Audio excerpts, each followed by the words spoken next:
เอาสบายดีพี่น้องเด้อวิวแรงๆงามแรงชีวิตบ้านนอกบ้านนามาอยู่บ้านเพื่อนพี่น้องเลยความสุขแต่ละมื้อก็คือการได้ย่างลิ้นจากเล็กจากน้อยเวลาเลิกโรงเรียนพี่น้องเลยเดี๋ยวมื้อนี้สิพาพี่น้องย่างลิ้นจากบึดเด้อผ่อนคลายสมองพี่น้องเลยยามอากาศเดือน3คอยขับยามแรงออกจากโรงเรียนพี่น้องเลยเบิ่งบ้านเพิ่นเป็นจังไดช่วงนี้พี่น้องเลยย่างลิ้นขอท่าข้ามรถเลย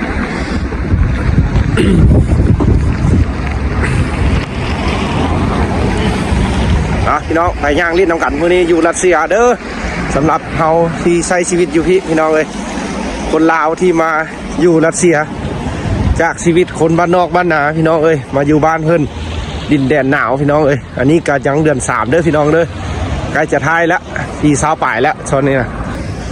ของเดือน3อยู่รัสเซียพี่น้องเอ้ยบ้านเพิ่นก็กำลังหิมะสิเบิดแล้วพี่น้องแต่กันยังหนาวได้พอก็ได้ใส่เสื้อกันหนาวพี่น้องเอ้ยยามแรงแล้วก็สิพาพี่น้องย่างนิดน้อยนึงสำหรับชีวิตอยู่มาอยู่บ้านเพิ่นพี่น้องเอ้ยบ้านนอกบ้านนาความสุขก็คือการได้ย่างจักเล็กจักบึดพี่น้องเอ้ยหามเลิกของหามมงเฮียนจากเขาคนลาวที่มาอยู่พี่เด้อพี่น้องเอ้ยเมืองจูเมนประเทศรัสเซียอันนี้ก็เป็นบรรยากาศบ้านเพิ่น พี่น้องเอ้ยจากชีวิตบ้านนอกบ้านนาเด้อพี่น้องเอ้ยมาอยู่บ้านเพิ่นที่ย่างลิ้นจักบึดเพราะว่ามันเป็นยามแรงพี่น้องเอ้ยยามแรงมันคักได้อยู่ต่างประเทศพี่น้องเอ้ยได้ย่างน้อยนึงพี่น้องเอ้ยสำหรับเฮาเด้อคนลาวที่มาอยู่รัสเซียพี่น้องเอ้ย ตัวยังหนาวได้พี่น้องยังมีหิมะอยู่เดือน3ก็ได้เพราะว่าเมื่อเดือน4พุ่นแหละพี่น้องกลางเดือน4มื้อหนาวแท้ๆเลยกลางเดือน4พี่น้องเอ้ยอยู่รัสเซียนะอันนี้ก็ถือว่าเขาสิย่างเล่นยามแรงผ่อนคลายสมองนิดนึงพี่น้องหลังจากเขาอยู่แต่โรงเรียนนี่บ้านเพิ่นแถวนี้เขตแมนที่เขตก่อสร้างได้นี่พี่น้องเพิ่นกำลังก่อสร้างอันนี้เราเพิ่นมุงไว้เวลาแบบเวลาผู้คนย่างนะพี่น้องยานนี้อย่างตกมาแต่ทางเทิงพุทธพี่น้องเลยยานทึกหัวคนเพื่อป้องกันความปลอดภัยพี่น้องเลยเพราะว่าเขตนี้เพิ่นกำลังสร้างตึกใหม่พี่น้องเลย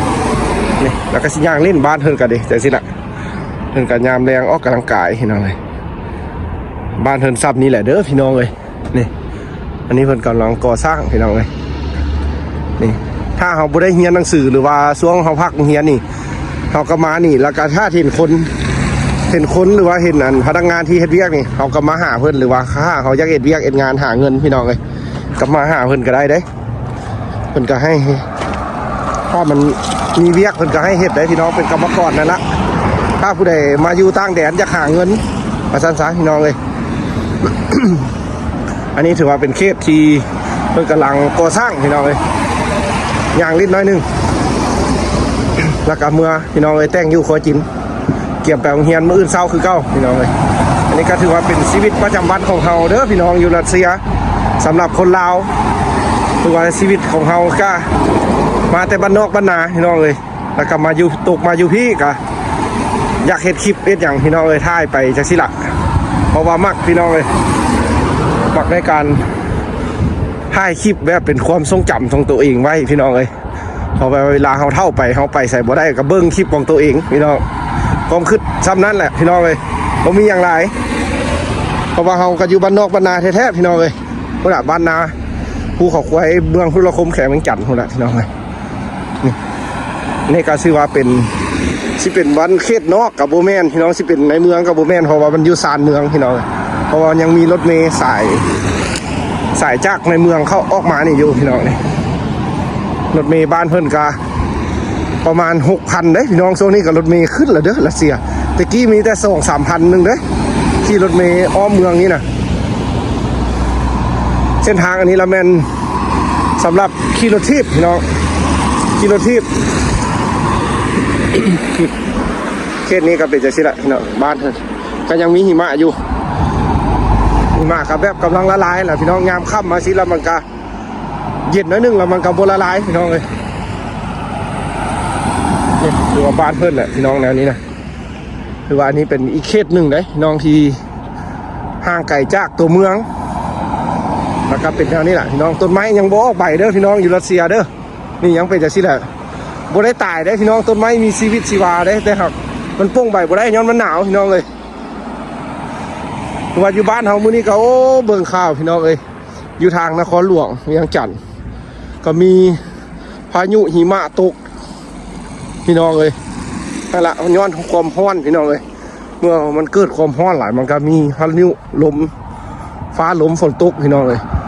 ตกกันตกมีหิมะก้อนบักใหญ่พี่น้องเอ้ยพายุหมากเห็บถล่มอยู่นครหลวงเวียงจันทน์เสียหายหนัก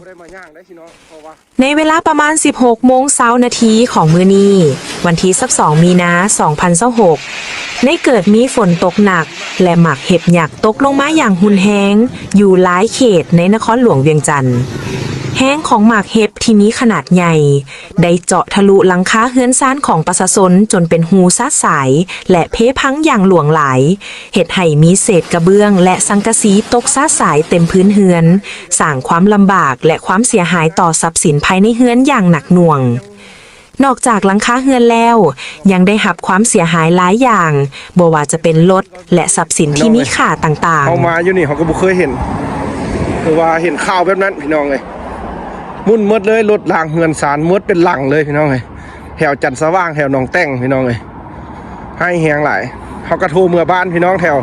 ทางเมืองหุลคมพุ่นซับบ่เป็นพี่น้องเอ้ยมียุลมเพิ่นว่าแต่หักบ่มีหิมะเพิ่นว่าบ่มีมักเห็บตกเพิ่นว่าแต่อยู่แถวจันทร์สว่างหรือว่าแถวหนองแต้งว่าซันซ่าพี่น้องเอ้ยคือว่าเงินซานคือว่านักหน่วงพี่น้องเอ้ยเขาเห็นเขาก็โอ้ยตุ่นบ้านเมืองนะเพิ่นเนาะพี่น้องเอ้ยช่วงนี้ก็สว่าเจอวิกฤตน้ำมันพี่น้องเอ้ยจักข้าวละมายุ่มมายะพี่น้องช่วงนี้ชีวิตโอ้ยปุ่นเปไปทั่วโลกพี่น้องเอ้ยบ้านเมืองเขานะอยู่ใส่ก็มีปัญหาหมดพี่น้องเอ้ยว่าแต่ประเทศไหนว่าแต่สิอยู่ใส่อยู่บ้านนอกบ่บ้านนามายุ่มมายะพี่น้องเอ้ยอีหลีแล้วบ่บ้านเมืองนะโมเมนต์ว่าได้อยู่จักสิอยู่ใส่ที่เป็นคือกันพอพี่น้องเลยแต่หากอยู่ต่างประเทศซะว่ารัสเซียซะว่าบ่เคยมีน้ำมันที่ญาติกันแบบนั้นพี่น้องเลยแต่อยู่บ้านเฮาหรือว่าเฮงหายละน้ำมันครับจะมาเจอหิมะตกอีกพี่น้องเลยหิมะว่าหิมะเข็บพี่น้องบ่เป็นหิมะนะเพิ่นว่าก้อนบักใหญ่ซ้ำกำปั้นนี่พี่น้องเลยก็เห็นพี่น้องตัวเสียหายอีหลีพี่น้องเลยนี่บ้านเฮินยามแรงแถวเขตนี้เอาไปดีก็สิเป็นแบบชนบทที่เราเคยไปหันพี่น้องแถวนี้นะครับเขาก็มาแต่ละเฮือก็ไปทางนี้เฮือก็ขี่รถเมล์ไปพี่น้องเขาสิไปชนบทเพราะว่ามันเข้าไปไก่เติบเลยแต่ละเฮือเอาไปถ่ายเบิ้งฮะเพราะว่าในช่วงที่เขามีเวลาดอกพี่น้องเขาจึงไปได้เพราะว่าในช่วงนี้มันก็ค่ำละไปก็บ่ทันละพี่น้องมืดแล้วดิมีแต่ถ่ายย่างนิดน้อยนึงเปิดหูเปิดตาพี่น้องนี่เอาพี่น้องก็ถือว่าอันนี้ก็ถือว่าเราย่างออกมาย่างลิ้นน้อยนึงพี่น้องสำหรับเรื่องเฮียนมาย่างลิ้นพอมีแบบอย่างชีวิตแต่ละมื้อให้พี่น้องเห็นนำว่ายูรัสเซียยังเป็นจังไหนสภาพชีวิตของหรือว่าคนบ้านเพิ่นยังใช้ชีวิตเป็นจังไหนเพราะว่าในช่วงนี้บ้านเมืองก็แปรปรวนพี่น้องก็บ่ฮู้เลยว่าจักสิเป็นจังไหนพี่น้องในตอนหน้าหรือว่าในโมนี่หรือว่าจังไหนนี่แหละพี่น้องไปก็สู้ชีวิตพี่น้องเอาถ้าผู้ใดสู้ชีวิตคือเฮาพี่น้องจากคนบ้านนอกมาอยู่เมืองกลุ่มเมืองไก่สิแหละพี่น้องเฮาก็บ่มีอย่างละมีแต่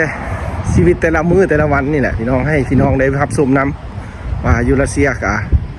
บ้านเพิ่นก็ยังถือว่าขนาดบ้านเพิ่นเจอวิกฤตก็ยังอยู่ปกติได้พี่น้องนี่ก็ถือว่าเฮาย่างนิดนี่รัสเซียพี่น้องทุ่งบ้านเพิ่นก็สิแหละถ้ามีสำนักงานหรือว่าร้านอาหารก็สิติดทุ่งถือว่าอากาศก็เย็นพี่น้องเย็นแน่แล้วก็ซุบเสื้อใส่หน่อยนึงเพราะว่ากันหนาวยันเป็นวัดเป็นไอพี่น้อง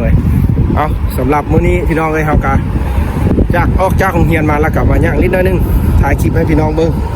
สำหรับเฮาชีวิตอยู่พี่น้องคนลาวที่มาอยู่รัสเซียพี่น้องเราก็เป็นคนบ้านในเมืองในกวงในไก่อย่างพี่น้อง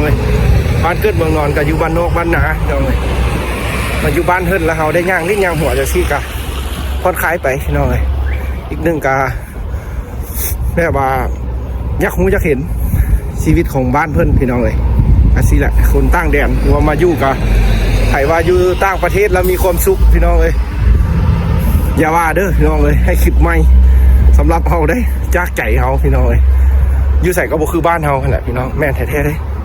ถ้าเฮามีเงินมีคำหรือว่าร่ำรวยเฮาบ่มาแท้ๆพี่น้องต่างประเทศน่ะเฮาบ่ปรารถนาไปประเทศใดพี่น้องเอ้ยคันนอกจากไปเที่ยวอันไปเที่ยวก็สิขอไปเมืองไทยพี่น้องเอ้ยเพราะว่าอาหารการกินมันคล้ายๆกันแล้วกับวัฒนธรรมพี่น้องเอ้ยนั่นก็สิไปเวียดนามหรือว่าไปจีนถ้าในความฝันอนาคตพี่น้องสิเป็นเท่าใดก็ถ้าเบิ้งต่อหน้าพี่น้องสิเป็นเท่าใดก็ลองเบิ้งกันไปเอากระสีถ่ายคลิปชีวิตของเฮาประจำวันที่ไหนให้พี่น้องเบิ้งนำเอาพี่น้องเลยว่ามื้อนี้เฮาก็มาย่างลิ้นแล้วก็ถ่ายให้เบิ้งพี่น้องเลยนิดนึงเฮาก็เห็นข้าวอยู่บ้านนั่นแหละพี่น้องเพราะว่าเจอแบบแนวบ่เคยเห็นก็ได้เห็นนะพี่น้องคือหิมะตกอันลงว่าหิมะตลอดอยู่แต่รัสเซียแล้วก็เห็นแต่หิมะอันมักเห็บตกนะพี่น้องเลยว่าเกิดความเสียหายหลายอยู่บ้านเฮาพี่น้องเลยแล้วเฮาก็บ่ฮู้จักสิเอ็ดก็มีแต่โทรมาหาบ้านใครแต่อยู่บ้านหันบ่เป็นหยังพี่น้องเอ้ยคันไปเกิดอยู่บ้านเฮาแห้งที่หายพี่น้องเอ้ยแห้งอยู่บ้านนอกบ้านนาถ้าไปเกิดแบบนั้น จักสิไปอยู่ไสบ้านนั้นพี่น้องเอ้ยเฮือนซานเขาซ้ำกับปุกไม้เลยหลังคาเฮือนซานนี่เพเบิดมุนหมดเลยพี่น้องเอ้ยเราก็บ่ฮู้ว่าอยู่เมืองไทยสิเกิดบ่พี่น้องเอ้ยอยู่ทางเมืองไทยแต่อยู่บ้านเฮาเมืองลาวในนครหลวงจันทน์ถ้าเป็นแถวบ้านเราก็เป็นบ้านหนองแต้งพี่น้องเลยหรือว่าจันทร์สว่างแถวนครหลวงไม่จันทน์แถวสีไข่ที่อย่างพี่น้องเลยหรือว่าเกิด